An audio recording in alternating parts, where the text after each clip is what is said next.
Hola, hola, muy buenos días a todos y todas. Muchas gracias por estar participando de este grupo de personas que queremos conocerlos, que queremos profundizar, que queremos enfrentar nuestros miedos, nuestros traumas, que queremos aprender, que queremos saber de nosotros. Entonces estamos leyendo Este dolor no es mío de Mark Walling, que nos ayuda a identificar y resolver los traumas familiares heredados. Y estamos en el capítulo 1, traumas perdidos y encontrados. El pasado no muere nunca, ni siquiera ha pasado. Entonces seguimos con la lectura. Las nuevas tendencias de la psicoterapia empiezan a mirar más allá de los traumas del individuo para tener en cuenta en el cuadro general los hechos traumáticos de la historia familiar y social. Las tragedias de diversos tipos e intensidades, como el abandono, el suicidio y la guerra o la muerte temprana de un hijo, de un padre o de un hermano, pueden producir unas ondas sísmicas de aflicción que se transmiten de generación en generación. Entonces habíamos hablado de que hay unos hechos que son muy traumáticos, las muertes que son muy traumáticas. Tengo una amiga que comentó que su abuelo había muerto quemado en un incendio, ¿sí? O familias donde han perecido ahogados, ¿no? Unas muertes trágicas. Vamos a ver cómo eso viene a dejar una huella en las generaciones venideras.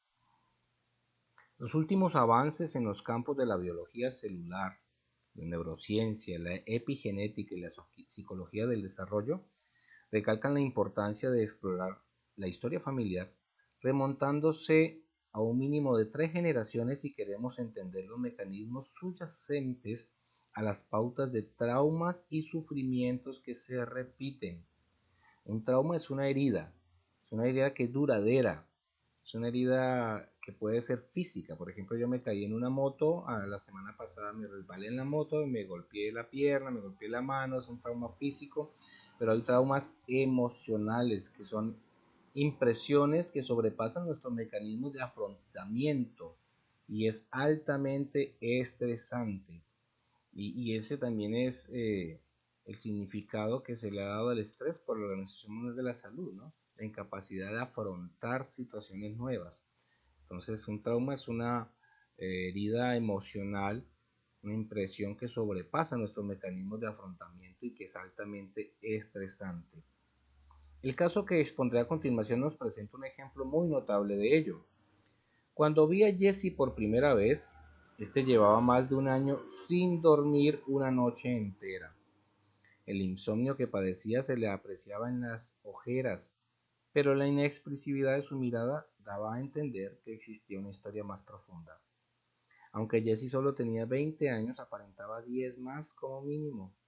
Se derrumbó en mi sofá como si las piernas ya no lo sostuvieran. Jesse me explicó que había sido deportista destacado y estudiante de sobresalientes, pero que con el insomnio pertinaz había caído en una espiral persistente de depresión y de desánimo. A consecuencia de ello, había tenido que dejar los estudios universitarios, lo cual a su vez le había hecho perder la beca deportiva como jugador de béisbol que tanto le había costado ganar.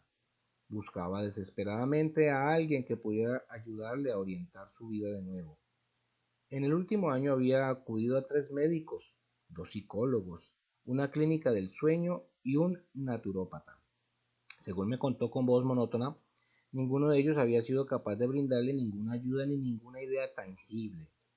Jesse, que me relataba su caso sin apenas levantar la vista del suelo, me confesó que estaba al límite de sus fuerzas. Cuando le pregunté si tenía alguna idea sobre qué podía haberle desencadenado el insomnio, negó con la cabeza. Me dijo que había dormido bien siempre, hasta que una noche, poco después del día en que cumplió los 19 años, se despertó de pronto a las 3:30 de la madrugada. Estaba helado, tiritaba y era incapaz de entrar en calor por ningún medio. 3 horas más tarde, y después de haber echado varias mantas más, Jesse seguía despierto del todo.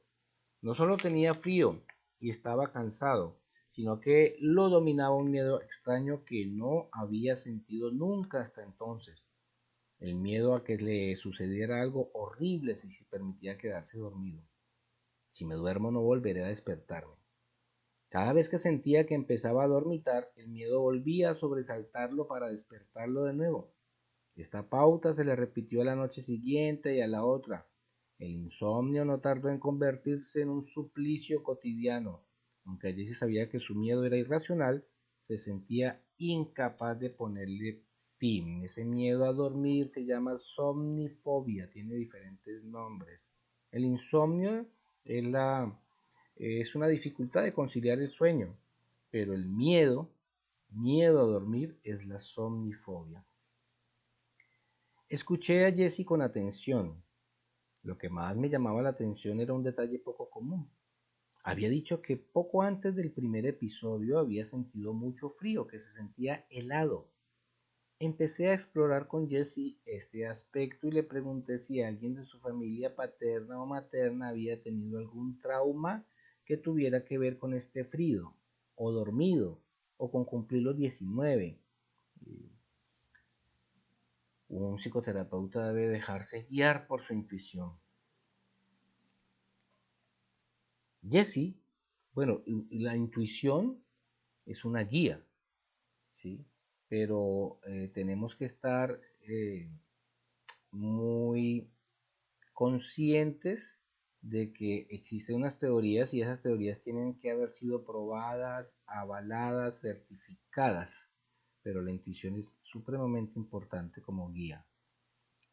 Jessie me contó que su madre le había hablado hacía poco tiempo de la muerte trágica del hermano mayor del padre de Jessie, de su tío, cuya existencia no había sabido él siquiera hasta entonces. Cuando el tío Colin tenía solo 19 años, había muerto congelado en una tormenta cuando inspeccionaba el tendido eléctrico al norte de Yellowknife, en los territorios del noroeste en Canadá. Su lucha por seguir adelante había quedado reproducida en las huellas que había dejado en la nieve. Lo habían encontrado por fin tendido boca abajo en una ventisca, inconsciente por la hipotermia. Su muerte había sido una tragedia tan grande que en la familia no habían vuelto a pronunciar su nombre. Y esto es muy común cuando existen tragedias en las familias. La tendencia es querer olvidarlo, no hablar de ello y se guarda por allá en un cajón con llave. Pero el remedio termina siendo más grave que la enfermedad. Ahora, 3 décadas más tarde, Jessie estaba volviendo a vivir de manera inconsciente aspectos de la muerte de su tío Colin, más concretamente el terror a dejarse caer en la inconsciencia. Para Colin, aquel dejarse caer había significado su muerte. Jessie debía de sentir lo mismo respecto de quedarse dormido. Entender esta relación fue un hito para Jessie. Cuando hubo comprendido que su insomnio procedía de un hecho que había tenido lugar 30 años antes, su miedo a quedarse dormido tuvo por fin una explicación. Ya podía aprender el proceso de la curación. ¿Cuál es el proceso de la curación? Primero, entender primero, ¿sí? Jessie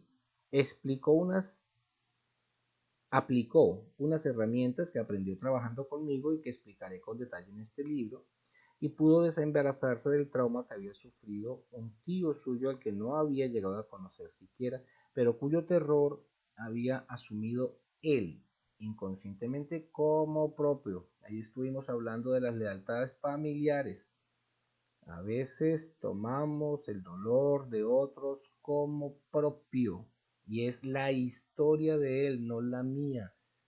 Veo tu historia, ahora veo tu historia, la respeto, tomo lo que resuene de ella conmigo, lo demás te lo dejo a ti, es tu historia, lo que te corresponde. No podemos cargar maletas que no son nuestras. Les daba el ejemplo en el aeropuerto. Cuando uno va a la cinta a recoger su maleta, uno va por la de uno, así sea chiquita, feíta. No es que vi una maleta más grande, de pronto está más llena y yo quiero entonces esa, voy a abandonar la mía y no. Cada uno carga su maleta. Cada niño con tiquete. Jesse no solo se sintió liberado de la niebla espesa del insomnio, sino que alcanzó un sentimiento más profundo de conexión con su familia actual y pasada. Los científicos que intentan dar explicaciones a casos como el de Jesse ya son capaces de identificar biomarcadores, señales tangibles de que los traumas pueden transmitirse de una generación a la siguiente y de que en efecto se transmiten. Rachel Yehuda, profesora de psiquiatría y neurociencia en la Facultad de Medicina Mount Sinai de New York, es una de las grandes expertas mundiales en el trastorno de estrés postraumático, de ahora en adelante TEPT. En psicología le llamamos el TEPT, TEPT, trastorno de estrés postraumático. Y verdadera pionera en este terreno, Yehuda ha examinado en múltiples estudios la neurobiología del TEP en los supervivientes del Holocausto y en sus hijos. Cuando hablamos del Holocausto nos referimos a toda la historia que sucedió en la Alemania nazi. Recuerden que el estrés postraumático o TEP es un recuerdo recurrente, molesto, de un episodio traumático insoportable, ¿sí? Que usualmente se trabaja en psicoterapia con unas terapias de exposición, es decir, enfrentemos ese miedo, enfrentemos ese recuerdo recurrente, molesto, traumático, enfrentémoslo, miremoslo a los ojos, porque es desde allí donde podemos sanarlo. Les voy a hablar un poquito de los síntomas para que ustedes se den cuenta si en algún momento han sufrido o están sufriendo de un estrés postraumático.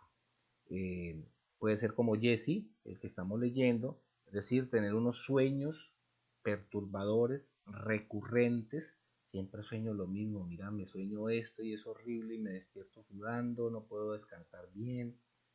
Memorias involuntarias. Yo no quiero recordar eso, pero la memoria me lo vuelve y me lo trae. Y esas memorias no solo son involuntarias, sino que me perturban, ¿sí? Son intrusivas, son recurrentes.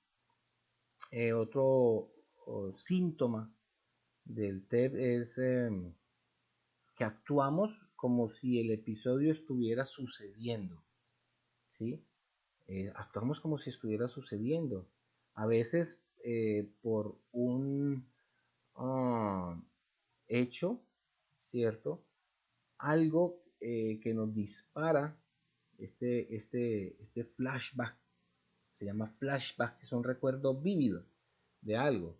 Como explicaba yo, por ejemplo, mi hija tuvo una experiencia, mi niña hermosa tuvo una experiencia de bebé en la que había que llevarla al médico 2 o 3 veces semanales, le sacaban exámenes, entonces tuvieron que pincharla muchas veces para hacer exámenes de sangre y ella tuvo una época en que no podía ver una aguja, algo con filo, puntudo, sobre todo puntudo, porque su bracito le empezaba a temblar, ella empezaba a temblar. Eso es estrés postraumático. Y vivía la experiencia, había un estímulo externo, ¿cierto? Y su respuesta era ese, era como si estuviera sucediendo. Era muy terrible. Eh, Sufría una intensa angustia, ¿sí? Cuando recordaba el hospital y todo. Estos son algunos de los síntomas del TEP. Yehuda y su equipo observaron que los hijos de supervivientes del holocausto que tenían TEP nacían con niveles de cortisol bajos, semejantes a los de sus padres, con lo que estaban predispuestos a volver a vivir los síntomas del TEP de la generación anterior. El descubrimiento de que las personas que han sufrido un hecho traumático agudo tienen niveles de cortisol bajos ha sido muy polémico, porque esto se opone al concepto establecido de que el estrés está asociado a niveles elevados de cortisol, ¿sí? Más concretamente, en casos del TEP crónico se puede reprimir la producción de cortisol, lo que contribuye a la presencia de los bajos niveles observados tanto en los supervivientes como en sus hijos. Y esto me recuerda la historia que me contaba mi papá, mi papacito, mi papito, me contó que en la época de la violencia, donde liberales y godos se mataban por política, él estuvo en una volqueta donde unos subían a otros para matarlos y tirarlos al río. Entonces él vio cómo eso sucedía y cuando le tocó a él el que conducía la volqueta llena de gente para matarlos, eh, lo reconoció y lo dejó escapar. ¿Sí? Entonces imagínense esa experiencia tan traumática para mi viejo, y de qué forma sus hijos, su generación puede estar siendo afectado por esta experiencia. Yehuda detectó niveles de cortisol igualmente bajos en los veteranos de guerra, así como en las madres embarazadas que sufrieron trastorno de estrés postraumático tras los atentados contra las Torres Gemelas y en sus hijos. No solo observó que los supervivientes que participaban en su estudio producían menos cortisol, característica que pueden transmitirse también a los hijos, sino que añade que varios trastornos psiquiátricos relacionados con el estrés, entre ellos el TEP, el síndrome del dolor crónico, el síndrome de la fatiga crónica, están asociados a niveles bajos de cortisol en la sangre. Es interesante que de un 50 a un 70% de los pacientes con estrés postraumático cumplan también los criterios que permitirían diagnosticarles una depresión aguda u otro trastorno de estado de ánimo o de ansiedad. Las investigaciones de Yehuda ponen de manifiesto que tú y yo tenemos el triple de probabilidades de tener síntomas de TEP si nuestro padre o nuestra madre tuvieron TEP, y que es probable que padezcamos depresión o ansiedad a consecuencia de ello. Yehuda cree que este tipo de TEP se hereda más que transmitirse por haber escuchado los hijos los relatos de las penalidades de los padres. Yehuda cree que este tipo de TEP se hereda más que transmitirse por haberse escuchado los hijos los relatos de las penalidades de los padres. Yehuda fue una de las primeras personas en demostrar que los descendientes de los supervivientes portan los síntomas físicos y emocionales de unos traumas que ellos no han vivido directamente. Así sucedió en el caso de Gretchen, quien pasó años tomando antidepresivos, asistiendo a sesiones de psicoterapia personal y de grupo y probando diversos enfoques cognitivos para mitigar los efectos del estrés. A pesar de todo ello, sus síntomas de depresión y de ansiedad seguían igual. Gretchen me dijo que ya no tenía ganas de vivir. Llevaba padeciendo desde siempre, que ella recordase, unas emociones que eran tan intensas que apenas era capaz de soportar sus embates cuando le invadían el cuerpo. Gretchen había ingresado varias veces en un hospital psiquiátrico donde le diagnosticaron un trastorno bipolar con ansiedad aguda. La medicación le aportaba algún alivio, pero sin llegar a mitigar los potentes impulsos suicidas que vivían dentro de ella. De adolescente se autolesionaba quemándose con la punta de un cigarrillo. Gretchen tenía ya 39 años y estaba harta. Me dijo que su depresión y su ansiedad le habían impedido casarse y tener hijos. Me explicó con voz sorprendentemente tranquila que pensaba suicidarse antes de su próximo cumpleaños. Entonces, bueno, escuchando a Gretchen, tuve una fuerte impresión de que en su historia familiar debía de existir un trauma importante. Yo he observado que en estos casos es esencial prestar gran atención a las palabras que se pronuncian. Yo les compartí temprano esta frase. Es esencial prestar gran atención a las palabras que se pronuncian para encontrar en ellas pistas que apunten al hecho traumático que está detrás de los síntomas del paciente. Entonces, mis queridos, les agradezco mucho por todas las frases. Algunas eran más que frases refranes, pero eran frases que están en nuestra historia familiar y que vienen desde quién sabe cuántas generaciones, como decía el abuelo, como dice mi tío. Entonces, ese tipo de frases nucleares, no todas son frases que vienen a aportarnos de forma negativa, algunas vienen a ayudarnos más bien positivamente a seguir creciendo, que nos impulsan a avanzar, que nos impulsan a ser determinados, a lograr con éxito lo que queramos. Pero las frases nucleares que están ligadas a algún tipo de emoción, de bloqueo o de trauma, son las que vamos a trabajar. Algunas eran muy chistosas. Sé que muchas de esas frases para muchas personas no van a tener una implicación fuerte, pesada, pero para otras sí. Entonces tengan en cuenta esas palabras que resuenan con ustedes, esas frases nucleares que resuenan con su historia. Muchas no son de las que ustedes están repitiendo, pero me doy cuenta que muchas de otras historias resuenan con las de uno. Entonces hay palabras que uno dice, mira, esta palabra le dije 2 o 3 veces y siento que de alguna manera se asocia eh, con mi estado actual, ¿sí? Con mi estado actual. Entonces, tengan en cuenta esas palabras nucleares relacionándolas con los bloqueos o síntomas que en este momento estén manifestándose. Cuando pregunté a Gretchen cómo tenía pensado suicidarse, me dijo que iba a evaporarse. Aunque esto puede resultar incomprensible a primera vista, lo que pensaba era, literalmente, arrojarse una cuba de acero fundido en los altos hornos donde trabajaba su hermano. Aquí es importante educar en este aspecto del suicidio. Cuando alguien manifiesta en psicoterapia, cuando alguien viene y me dice yo me quiero suicidar, doctor, yo he pensado en matarme, es importante hacer esa pregunta. ¿Cómo piensas suicidarte?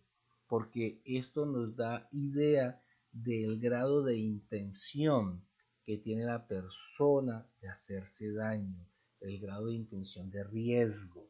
Si alguien dice yo no he pensado, a mí se me ocurre, todavía no estoy pensando así como que me gustaría morirme, entonces uno dice, bueno, esto también llama mucho la atención, también hay que inmediatamente tener unas herramientas, ¿sí? Buscar ayuda, pero cuando alguien te dice sí, cuando tú le preguntas, ¿y cómo te piensas suicidar? Y él dice, no, pues es que ya compré un veneno, o ya tengo unas pastillas, o ya tengo por allá una forma de matarme, ya le saqué filo al cuchillo, ya. Bueno, cuando tú ves que ya la intención está simplemente por realizarse, ya lo tengo todo preparado, inmediatamente, mejor dicho, es de amarrar, de coger, de encerrar y de estar pendiente con esta persona porque es muy probable que lo lleve a cabo.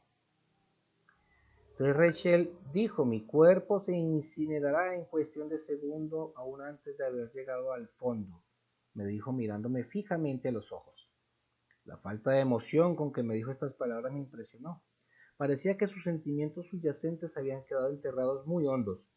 Al mismo tiempo me llamaron la atención las palabras evaporarse e incinerarse. Como he trabajado con muchos hijos y nietos de familias que sufrieron las consecuencias del holocausto, he aprendido a dejarme guiar por sus palabras. Bueno, mis queridos y queridas, muchas gracias. Este libro está supremamente interesante. Este dolor no es mío. Para identificar y resolver esos traumas familiares heredados, estamos aprendiendo que es posible. Algo que dentro de la psicología, dentro de la psicoterapia, está revolucionando, ha revolucionado esta idea digamos, no es nueva. Bert Hellinger, el creador de las constelaciones familiares, fue el que empezó a buscar dentro de las experiencias familiares de nuestros ancestros cómo podían estar influenciando estos síntomas que nosotros estamos sintiendo, padeciendo. Entonces, como siempre, muchas gracias por estar participando de este grupo, de este club de lectura. Seguiremos con la lectura y con la historia de Rachel para que sepamos cómo nuestro autor del libro Este dolor es mío, Mark Walling, trató e intervino en esta historia, en esta experiencia. Entonces, bueno, mañana nos estaremos viendo a las 6 y muchas gracias a Dayana, que es parte de nuestro equipo de Sensacional, que es la que se encarga de, de los audios, así que la idea es que a las 10, 11 de la mañana más o menos estemos subiendo los audios para que ustedes los vuelvan a escuchar o las personas que no pueden participar de la clase temprana en Zoom los escuchen, compártanlos. Todavía hay posibilidad de ingresar al grupo, solo es que se actualicen. Los que ingresan nuevos me pueden coméntenles para que me envíen por el interno, yo les reenvío el audio. Así que nos vemos mañana. Muchas bendiciones para todos, muchas bendiciones para todas. Que la vida les siga bendiciendo. Qué lindo que estemos creciendo juntos. Un abrazo para todos. Chao.